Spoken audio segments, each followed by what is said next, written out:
நம் கண்களை மூடி நாம் ஜெபிப்போம்.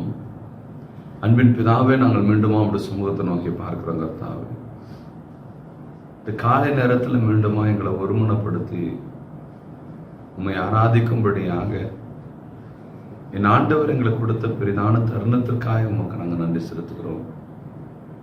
தேவ பிரசன்னம் எங்கள் மத்தியில் கடந்து வருவதாக.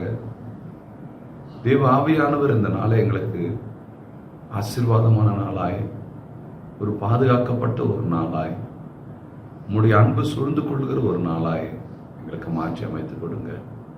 எங்களை வெறுமையாக்கி தாழ்த்தி ஒப்பு கொடுத்து நாங்கள் கடந்து போகிறோம். கர்த்தர் மாத்திரம் இந்த நாளில் மகிமைப்படுவீராக. இயேசுவின் நாமத்தில் பிதாவே, ஆமென். கிறிஸ்துவுக்குள் பிரியமானவர்களே, ஆண்டவராய் இயேசு கிறிஸ்துவின் நாமத்தில் எனது அன்பின் வாழ்த்துக்களை நான் தெரிவித்துக் கொள்கிறேன். இந்த காலை நேரத்தில் நம்மை குடும்பமாய் ஒன்று சேர்த்து தேவனை ஆராதிக்க தேவன் கொடுத்திருக்கிற ஒரு பெரிய தருணத்திற்காய் என் தேவனுக்கு நான் நன்றி செலுத்த கடமைப்பட்டவனா இருக்கிறேன். தேவன் நம்மையும் நம்முடைய குடும்பத்தையும் ஆசீர்வதித்து பாதுகாத்து நடத்துவாராக. ஒரு சில வேத வசனங்களை தியானித்து நாம் ஜெபிக்க இருக்கிறோம். ஆகவே நாம் அனைவரும் பரிசுத்த வேதாகமத்தை நாம் எடுத்துக்கொள்ளலாம். யாத்ராகமம் 33வது அதிகாரத்தை எடுத்துக்கொள்ளலாம். யாத்ராகமம் 33வது அதிகாரம், அதில் 17வது வசனத்தை நாம் முன்பு சென்று நாம் வாசிப்போம். அப்பொழுது கர்த்தர் மோசேயை நோக்கி நீ சொன்ன இந்த வார்த்தையின்படியே செய்வேன். என் கண்களில் உனக்கு கிருபை கிடைத்தது. உன்னை பேர் சொல்லி அழைத்து நான் அறிந்திருக்கிறேன் என்றார். எனக்கு அருமையான தேவனுடைய பிள்ளைகளே, தேவனுடைய கண்களிலே நமக்கு கிருபை இருக்கிறதா? ஏன் இந்த கிருபை நம் மீது பாராட்டுகிறார் என்று சொன்னால், நம்மை பேரை சொல்லி அழைத்த தேவனாய் இருக்கிறார். எனக்கு அருமையான தேவனுடைய பிள்ளைகளை, இந்த காலை நேரத்தில் தேவன் நமக்கெல்லாம் ஒரு அழைப்பை கொடுத்து நம்மை தெரிந்து கொண்டிருக்கிறார். ஆகவே இந்த நாள் அவருடைய கிருபையினாலே ஒரு சூழ்ந்திருக்கிற ஒரு நாளாய் இருக்கும் என்பதிலே எந்த விதமான மாற்று கருத்தும் கிடையாது. இந்த உலகத்திலே வாழுகிற வாழ்வு என்பது பலவிதமான போராட்டங்கள் மத்தியிலே நம்மை வீழ்த்த நினைக்கிற, வகை தேடுகிற பலவிதமான சூழ்ச்சி வலைகள் மத்தியிலே நம்முடைய வாழ்க்கையினுடைய பயணம் காணப்படுகிறது. இப்படிப்பட்ட ஒரு வாழ்க்கையினுடைய பயணத்துல தேவன் அவருடைய கிருபையை நம் மீது பொழிந்தருளும்படியாக தேவன் நம்மை தெரிந்து கொண்டிருக்கிறார். தேவன் இந்த உபத்திரவங்களிலே அகப்படாதபடி நம்முடைய வாழ்வை நகர்த்தும்படியாக தேவன் நம்மை தெரிந்து கொண்டிருக்கிறார் என்கிற ஒரு சிந்தனையோடு நம்முடைய வாழ்வை நாம் நகர்த்த வேண்டும். சராசரியாக எல்லா மனிதர்களை போல நான் வாழ்கிறேன் என்று சொல்லி வாழ்வோம் என்று சொன்னால் நம்முடைய வாழ்க்கையிலே தேவன் நமக்கு வைத்திருக்கிற அந்த கிருபையை நாம் பெற்றுக்கொள்ள முடியாது. நம்முடைய எப்பொழுதும் நம்முடைய எண்ணங்களிலே, சிந்தனைகளிலே தேவன் எனக்கு தெரிந்து கொண்டிருக்கிறார் என்கிற சிந்தனை நம்மை ஆளுகை செய்ய வேண்டும். அந்த சிந்தனை இருந்து விட்டாலே நாம் தவறான காரியங்களிலோ, நாம் பிசாசுடைய சூழ்ச்சிகளிலோ தந்திரங்களிலோ விழாதபடி நம்மை தற்காத்துக் கொள்வதற்கு அது ஏற்றதாய் இருக்கும் என்பதை மறந்துவிட வேண்டாம். ஆகவே தேவன் என்னை தெரிந்து கொண்டிருக்கிறார் என்கிற சிந்தனையோடு நம்முடைய வாழ்வை நாம் நகர்த்தக்கூடியவர்களாய் நாம் இருக்க வேண்டும் என்பதை மறந்துவிட வேண்டாம். அதே யாத்ரா 34வது அதிகாரத்தை எடுத்துக்கொள்ளலாம். 34வது அதிகாரத்தில் 28வது வசனத்தை நாம் வாசிக்கும் பொழுது அவர் சொல்லுகிறார், அங்கே அவன் அப்பம் புசியாமலும் தண்ணீர் குடியாமலும் இரவும் பகலும் 40 நாள் கர்த்தரோடு இருந்தான். அவன் 10 கற்பனைகள் ஆகிய உடன்படிக்கையின் வார்த்தைகளை பலகைகளிலே எழுத ஆரம்பித்தான். தெரிந்து கொள்ளுகிறார் தேவன் மோசேவை தெரிந்து கொண்டவுடனே அவன் செய்கிற முதல் காரியம் என்ன என்று சொன்னால், தேவ சமூகத்திலே போய் அமர்ந்திருக்கிறான். தேவன் உங்களை தெரிந்து கொண்டு அவருடைய கிருபையை உங்கள் மீது பொழிந்தருளும்படியாக உங்களுடைய வாழ்வு காணப்பட வேண்டுமானால், உங்களுடைய வாழ்க்கையுடைய சூழ்நிலைகளை நீங்கள் காணாதபடி தேவ சமூகத்தை நாடுகிறவர்களாய் நீங்கள் காணப்பட வேண்டும். இந்த நாள் தேவன் உங்களை தெரிந்து கொண்டிருக்கிறார். இந்த நாளில் தேவனுடைய கிருபையை உங்கள் மீது பொழிந்தருள தேவன் விரும்புகிறார் என்பதை நீங்கள் அறிந்தவர்களாய் இருப்பீர்களானால், நீங்கள் செய்ய வேண்டிய முதலாவது காரியம் தேவனுடைய சமூகத்தை நாடுங்க. தேவனுடைய சமூகத்தை நாடுவீர்கள் என்று சொன்னால் தேவன் உடனே மோசேவிடம் என்ன செய்கிறார்? அந்த 10 கற்பனைகளை அவனுக்கு நம் கொடுக்கிறார். அப்படி என்று சொன்னால் தேவன் நம்மை வழி நடத்துவதற்கு ஏற்றதான வார்த்தைகளை, அந்த இஸ்ரவேல் ஜனங்களை வழி நடத்துவதற்கு, அழைத்த நோக்கத்தை அவனுக்குள் நிறைவேற்றுவதற்கு தேவன் அவனிடம் 10 கட்டளைகளை தேவன் கொடுத்தார். எனக்கு அருமையான தேவனுடைய பிள்ளைகளே, உங்களை இந்த காலை நேரத்திலே ஆண்டவர் தெரிந்து கொண்டிருக்கிறார். உங்கள் மூலமா அவருடைய கிருபையை பொழிந்தருளும்படியாய் தேவன் விரும்புகிறார். நாம் செய்ய வேண்டிய முதலாவது காரியம் தேவனுடைய சமூகத்தை நாடுங்க. அப்படி நீங்கள் தேவனுடைய சமூகத்தை நாடுவீர்களானால் நீங்கள் எப்படி வாழ வேண்டும், எந்த பாதையில நடக்க வேண்டும் என்கிற கற்பனைகளை தேவன் உங்களுக்கு கொடுப்பார். அப்போது நம்முடைய வாழ்க்கையில தேவனுடைய கிருபை சூழ்ந்து கொள்ளும். எனக்கு அருமையான தேவனுடைய பிள்ளைகளே, தேவன் கொடுத்த அந்த கட்டளைகளின்படி நடந்தவர்கள் எல்லாம் கானானை சுதந்தரித்தார்கள். அந்த கட்டளைகளின்படி நடவாதவர்கள் எல்லாம் வழியிலே முறுமுறுத்தார்கள், அழிக்கப்பட்டார்கள். எனக்கு அருமையான தேவனுடைய பிள்ளைகளே, அப்படி தேவனுடைய கிருபை இந்த நாளில் எந்த நோக்கத்தோடு என்னை அழைத்து வந்திருக்கிறாரோ அந்த நோக்கத்தை எனக்குள் நிறைவேற்ற வேண்டும் என்கிற ஒரு ஆர்வம் உங்களுக்குள் இருக்குமானால், வாஞ்சியுள்ளவர்களாய் நீங்கள் காலை நேரத்தில் இருப்பீர்களானால் தேவ சமூகத்தில் காத்திருங்க. தேவன் கொடுக்கிற கற்பனைகளின்படி, தேவன் கொடுக்கிற வார்த்தைகளின்படி உங்களுடைய வாழ்க்கையுடைய பயணத்தை நீங்கள் நகர்த்துவீர்களானால் நிச்சயமாய் தேவன் இந்த நாளை உங்களுக்கு ஒரு ஆசீர்வாதமான நாளாய் தேவன் மாற்றிக் கொடுப்பார் என்பதிலே எந்த விதமான சந்தேகமும் கிடையாது. அப்படி மோசே இருந்தபடி நல்ல தேவனிடத்திலே மோசே ஒரு நல்ல ஒரு சிநேகிதனை போல தன்னுடைய வாழ்வை நகர்த்தினான். தேவனுக்கும் மோசேவுக்கும் ஒரு நெருங்கிய ஒரு உறவு காணப்பட்டது. நன்றாக கவனித்து பார்ப்பேன் என்று சொன்னால், ஆரோனும் இஸ்ரவேல் ஜனங்களும் தேவனுக்கு விரோதமாய் செயல்படுகிற ஒரு சூழ்நிலைகளிலே மோசே தேவனுக்கு பிரியமான பாதையிலே தன்னுடைய வாழ்வை நகர்த்தினான். மற்றவர்களை பார்த்து நம்முடைய வாழ்வை நகர்த்துவதை காட்டிலும் தேவனுக்கு பிரியமான வாழ்வை நான் வாழ வேண்டும், அவருக்கு பிரியமாய் நான் நடக்க வேண்டும் என்கிற சிந்தனை என்னை தெரிந்து கொண்டிருக்கிறார். நான் இப்படிதான் வாழ வேண்டும், இந்த சிந்தனை நமக்கு வேண்டும். இது மோசேவிடம் காணப்பட்டது. மோசேவிடம் காணப்பட்டபடினால் தேவன் மோசேவிடத்தை பயன்படுத்த முடிந்தது. எனக்கு அருமையான தேவனுடைய பிள்ளைகள், ஆகவே இந்த காலை நேரத்தில் நாமும் தேவனுக்கு பிரியமாய் வாழுவோமே, தேவனுக்கு ஒரு சிநேகிதனை போல நம்முடைய வாழ்க்கையுடைய பயணத்தை நகர்த்துவோமே. தேவன் நம்மை தெரிந்து கொண்டிருக்கிறார். அவருடைய கிருபையை நம் மீது பொழிந்தருள தேவன் விரும்புகிறார். இப்படிப்பட்ட ஒரு சூழ்நிலைகளிலே ஆரோன் என்ன செய்கிறான், இஸ்ரவேல் ஜனங்கள் என்ன செய்கிறார்கள் என்பதை காட்டிலும் தேவனுக்கு பிரியமான பாதையிலே மோசே பயணம் செய்தான். தேவனுக்கு எதெல்லாம் பிரியம் என்பதிலே தன்னை இணைத்துக் கொண்டான். எனக்கு அருமையான தேவனுடைய பிள்ளைகளே, தேவன் நம்மை வழிநடத்த சித்தமுள்ளவராய் இருக்கிறார். தேவனுடைய கிருபையை நம் மீது, நம்முடைய வாழ்வின் மீது அவர் பொழிந்தருள ஒரு சித்தமுள்ளவராய் இருக்கிறார். ஆகவே நீங்கள் சராசரி மனிதர்களை போல உங்களுடைய வாழ்வை நகர்த்தாதபடி தேவனாலே நான் தெரிந்து கொள்ளப்பட்டவன் என்கிற சிந்தனையோடு உங்களுடைய வாழ்வை நகர்த்துங்க. அப்படி வாழ்வை நகர்த்துகிற மனிதர்கள் தேவ சமூகத்திலே காத்திருப்பார்கள். தேவன் அவர்களுக்கு அந்த கற்பனை கட்டளைகளை கொடுத்து அவர்களை வழி நடத்துவார். தேவன் அப்படியாக நம்முடைய வாழ்க்கையிலும் அவருடைய வார்த்தை என்கிற மன்னாவை கொடுத்து, வார்த்தை என்கிற கட்டளைகளை நமக்கு கொடுத்து நம்மையும் வழிநடத்த அவர் சித்தமுள்ளவராய் இருக்கிறார். மோசேவை போல நாமும் தேவனுக்கு சிநேகிதர்களை போல வாழுவோம். மோசேவை போல தேவனுக்கு பிரியமான பாதையிலே நம்முடைய வாழ்வை நகர்த்துவோம். கர்த்தர் நம்மை ஆசீர்வதிக்க அவர் சித்தமுள்ளவராய் இருப்பார் என்பதிலே எந்த விதமான மாற்று கருத்தும் இல்லை. கர்த்தர் நம்மை ஆசீர்வதிப்பார். உபாகமம் 10வது அதிகாரத்தை எடுத்துக்கொள்ளலாம். உபாகமம் 10வது அதிகாரத்திலே 10வது வசனத்தை வாசிக்கும்படி சொல்கிறார், நான் முந்தின பிரகாரமாகவே 40 நாள் இரவும் பகலும் மலையில் இருந்தேன். கர்த்தர் அந்த முறையும் என் மன்றாட்டை கேட்டு உன்னை அழிக்காமல் விட்டார். அந்த 40 நாள் மன்றாட்டை கேட்டு அழைப்பை உணர்ந்து 40 நாள் தேவ சமூகத்தில் உட்காரும் பொழுது தேவன் அந்த அழிவிலிருந்து காத்தார் என்று வேதம் சொல்லுகிறது.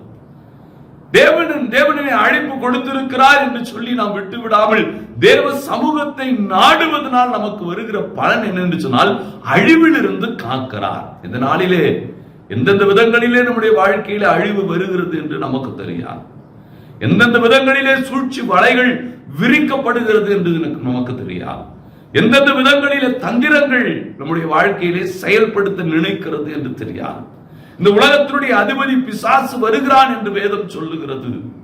அப்படிப்பட்ட ஒரு சூழ்நிலைகளிலே ஆண்டவர் சமூகத்தில் இருப்பதினால், தெரிந்து கொள்ளப்பட்டவர்களாய் இருக்கிற நாம் தேவ சமூகத்தை நாடுவதனால், நேரங்கள் கிடைக்கும் பொழுதெல்லாம் நீங்கள் ஜெபிப்பதனால் நீங்கள் அழிவிலிருந்து காக்கப்படுகிறீர்கள் என்பதை நீங்கள் மறந்துவிட வேண்டாம். அவன் என்ன வேண்டுமானாலும் சதி திட்டம் தீட்டட்டும், என்ன வேண்டுமானாலும் சூழ்ச்சி வலைகள் விரிக்கப்படட்டும், நீங்கள் கர்த்தருடைய சமூகத்திலே அமர்ந்திருங்கள். தேவ சமூகத்தை நாடுகிறவர்களாய் மாறுங்கள். கர்த்தர் அப்பொழுது அந்த அழிவிலிருந்து உங்களை காக்கிறவராய் இருக்கிறார் என்பதை நீங்கள் மறந்துவிட வேண்டாம். இதை கேட்டுக்கொண்டிருக்கிற கருமையான தேவனுடைய பிள்ளைகளே, ஆகவே தேவன் நம்மையும் அழிவிலிருந்து காக்க அவர் சித்தமுள்ளவராய் இருக்கிறார். தேவன் நம்மையும் மீட்டுக் கொள்ளுகிற தேவனாய் இருக்கிறார். அந்த தேவன் நம்மை வழி நடத்துவார். அந்த தேவன் நம்மை பாதுகாத்து நடத்துவார் என்பதிலே எந்த விதமான மாற்று கருத்தும் இல்லை. கர்த்தர் நம்மை ஆசீர்வதித்து நடத்துவாராக. வாசிக்க கேட்கலாம். யாக்கோபு 5வது அதிகாரத்தை எடுத்துக்கொள்ளலாம். யாக்கோபு 5வது அதிகாரத்திலே 16வது வசனத்தை வாசிக்கும் பொழுது அவர் சொல்கிறார், நீங்கள் சொஸ்தமடையும்படிக்கு உங்கள் குற்றங்களை ஒருவருக்கொருவர் அறிக்கையிட்டு ஒருவருக்காக ஒருவர் ஜெபம் பண்ணுங்கள். நீதிமான் செய்யும் ஊக்கமான வேண்டுதல் மிகவும் பலன் உள்ளது. என கருமையான தேவனுடைய பிள்ளைகளை, தெரிந்து கொள்ளப்பட்ட நீதிமான்கள், தெரிந்து கொள்ளப்பட்ட தேவ பிள்ளைகளுடைய ஜெபம் பலன் உள்ளது. முதல்ல விசுவாசிங்க. உடைய ஜெபம் பலன் உள்ளது என்று விசுவாசிப்பீர்களானால் நீங்கள் ஜெபிக்கக்கூடியவர்களாக இருப்பீர்கள். அநேக நிலைகளில் நாம் என்ன செய்கிறோம்? நமக்கு பலன் இல்லைன்னு நினைச்சிடறோம். என் ஜெபம் கேட்கப்படாதுன்னு நினைக்கிறோம். அவிசுவாசத்துக்கு இடம் கொடுக்காதீங்க. நீதிமான் ஊக்கமாய் ஜெபிக்கிற ஜெபத்துக்கு பலன் உண்டு. நீங்கள் ஜெபிக்கிற ஜெபத்துக்கு பலன் உண்டு. அப்படி ஜெபிக்கும் பொழுது கர்த்தர் என்ன செய்கிறார்? அழிவிலிருந்து உங்களை காக்கிறார்.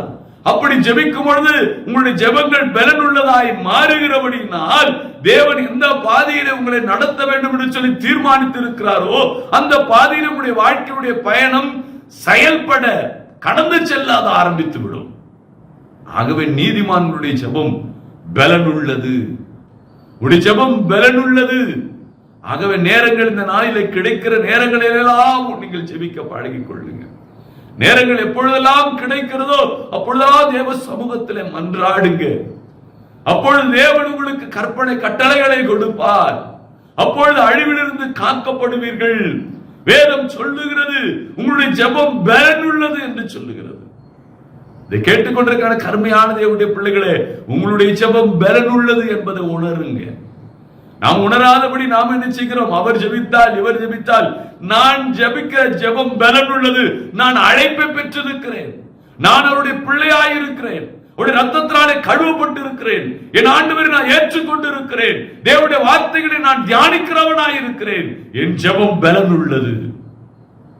என கருமையான தேவனுடைய பிள்ளைகளே, நீங்கள் யாராய் இருந்தாலும், எந்த நிலையிலே இருந்தாலும் உங்களுடைய ஜெபம் பலன் உள்ளது என்பதை உணருங்க. தேவன் உடைய ஜெபம் பலன் உள்ளதா இருக்கிறபடினால் நிச்சயமாய் உடைய ஜெபத்துக்கு பலன் உண்டு. மோசே 40 நாள் ஜெபித்தான், கட்டளைகளை பெற்றான். 40 நாள் ஜெபிக்கும் பொழுது அழிவிலிருந்து காக்கப்பட்டார்கள். இந்த ஜெபம் பலன் உள்ளது. உடைய ஜெபம் பலன் உள்ளது, மறந்து விடாதீர்கள். ஆகவே ஜெபத்திற்கு எவ்வளவு நேரங்களை கொடுக்க முடியுமோ கொடுங்க. யார் உங்களை ஏளனமாய் நினைத்தாலும், யார் உங்களை என்ன சொன்னாலும் சரி, நீங்கள் ஜெபிக்கிற ஜெபத்தை ஆண்டவர் கேட்கிறவராய் இருக்கிறார். ஜெபிக்கிற ஜெபத்திற்கு பலன் உண்டு என்பதை நீங்கள் மறந்து விட வேண்டாம். அந்த ஜெபங்கள் ஒவ்வொன்றும் கர்த்தர் ஆமென் என்றும் ஆமென் என்றும் பதில் கொடுக்கக்கூடியவராய் இருக்கிறார் என்பதை நீங்கள் மறந்து விட வேண்டாம். அதான் ஆதியாகமம் 6வது அதிகாரத்தை எடுத்துக்கொள்ளலாம்.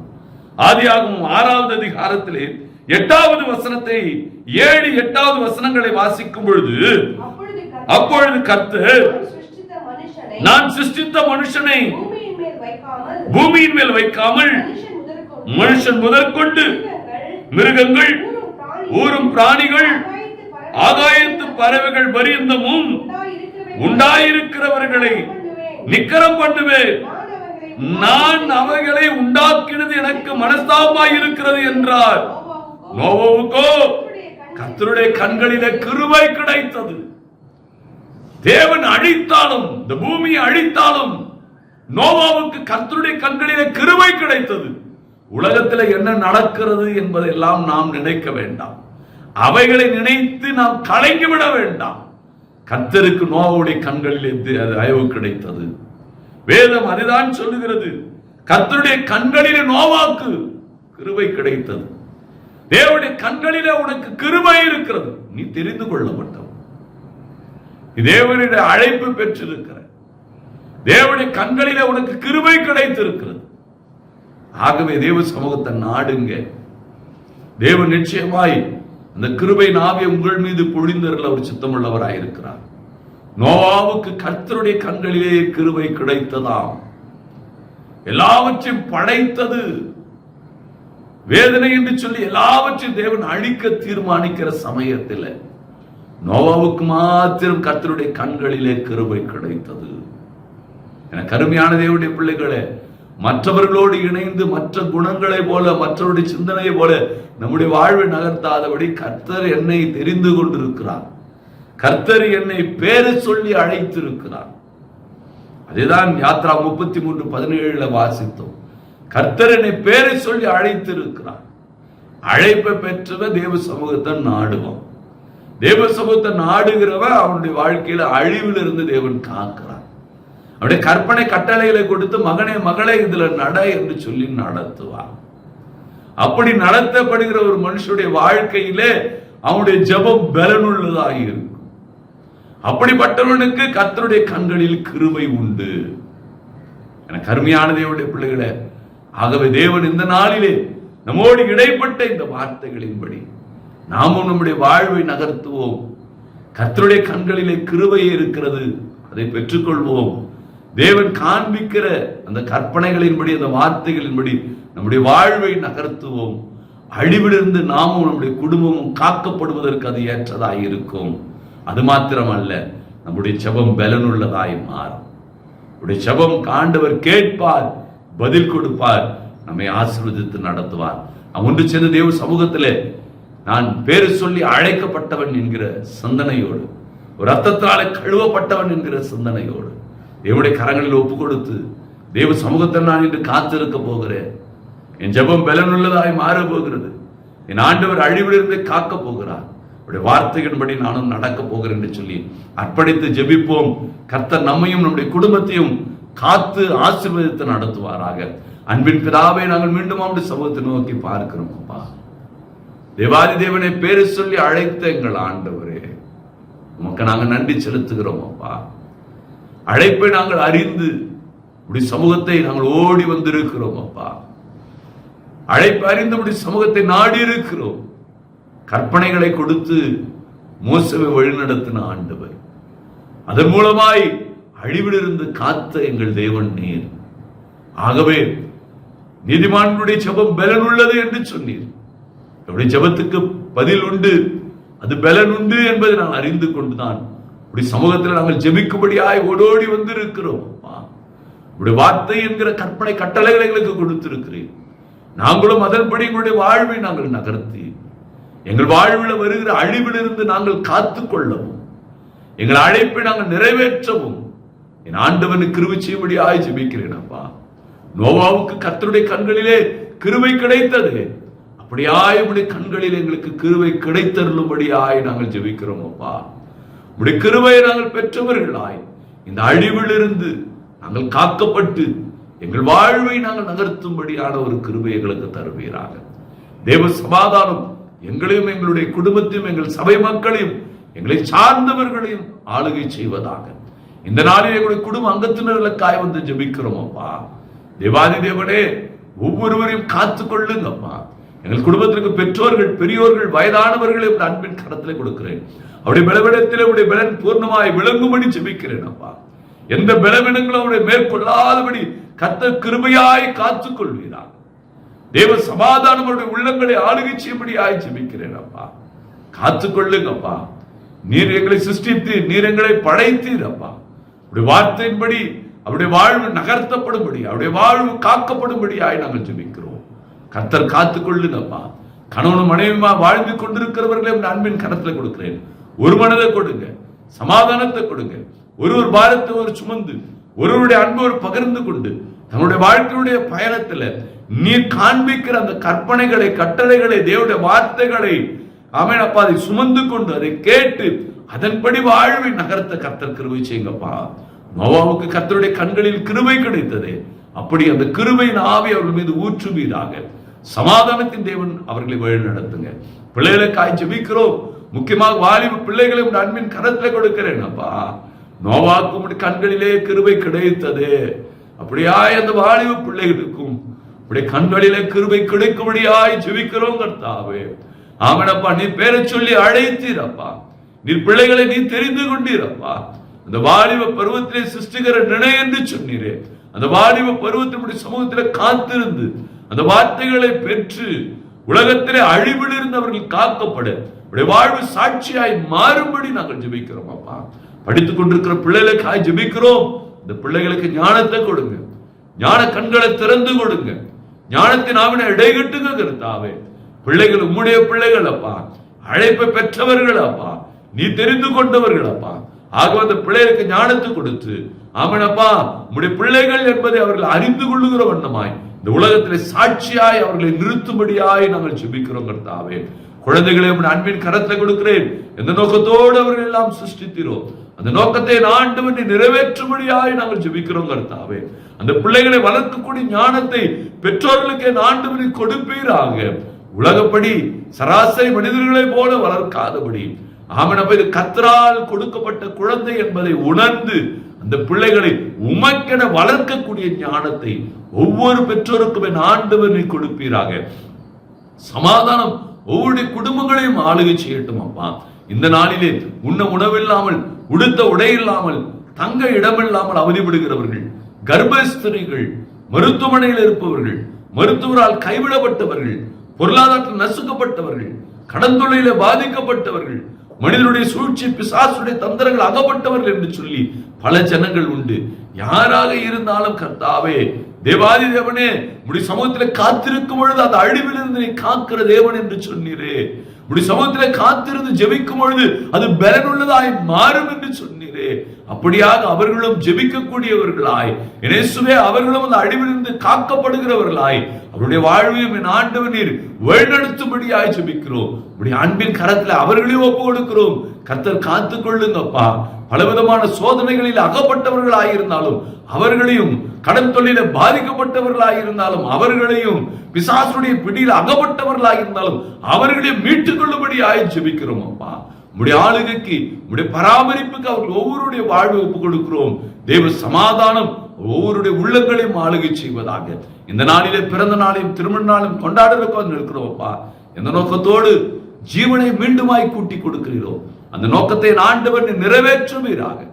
தேவ சமாதானத்தினாருடைய வாழ்வு ஆளுகை செய்யப்படும்படியாய் ஜெபிக்கிறேன் கர்த்தாவே.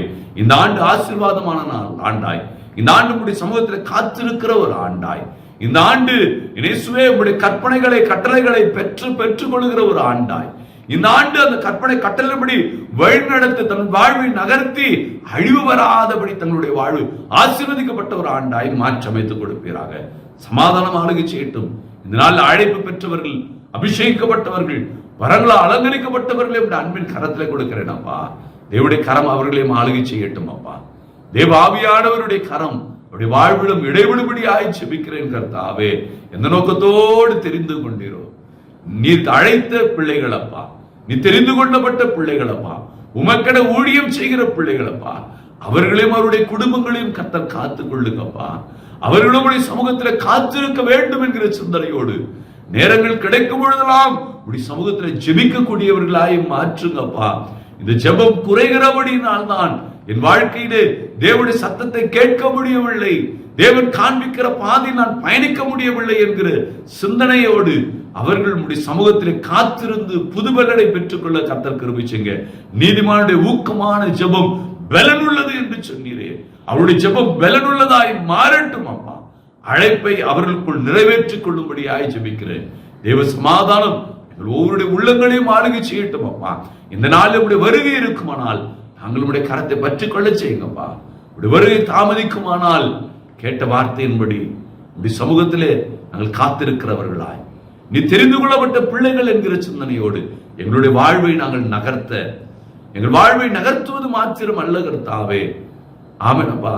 உடைய சமூகத்தில் ஜெபிக்கக்கூடியவர்களாய், உடைய வார்த்தையின்படி நடக்கக்கூடியவர்களாய் என் ஆண்டவர் எங்களுக்கு கிருபையின் ஆவியை எங்கள் மீது பொழிந்தருளும்படியாய் ஜெபிக்கிறேன் அப்பா. நோவாவுக்கு கர்த்தருடைய கண்களில் கிருபை கிடைத்தது, எங்களுக்கும் உடைய கண்களில் கிருபை கிடைத்தது. அந்த கிருபையை பெற்று எங்கள் வாழ்வை நகர்த்த கர்த்தர் கிருபை செய்யுங்க. துதிகான மகிமையெல்லாம் கொண்டாகட்டும் இயேசுவின் நாமத்தில் பிதாவே, ஆமென். என் ஆத்துமாவே கர்த்தரை ஸ்தோத்திரி, என் முழுமையோட பரிசுநாமத்தை ஸ்தோத்திரி. என் ஆத்துமாவே கர்த்தரை ஸ்தோத்திரி. அவர் செய்த சகல உபகாரங்களையும் மறவாதே. அவருடன் அக்கிரமெல்லாம் மன்னித்து நோயெல்லாம் குணமாக்கி உன் பிராண அழுக்குலக்க வேண்டும். உன்னை கிருபையினால் முடி சூட்டி நன்மையினால் வாயை திருப்தி ஆக்குகிறார். கழுகுக்கு சமானமாய் வயது திரும்ப வாழ வயது போல ஆகிறது. ஆமென்.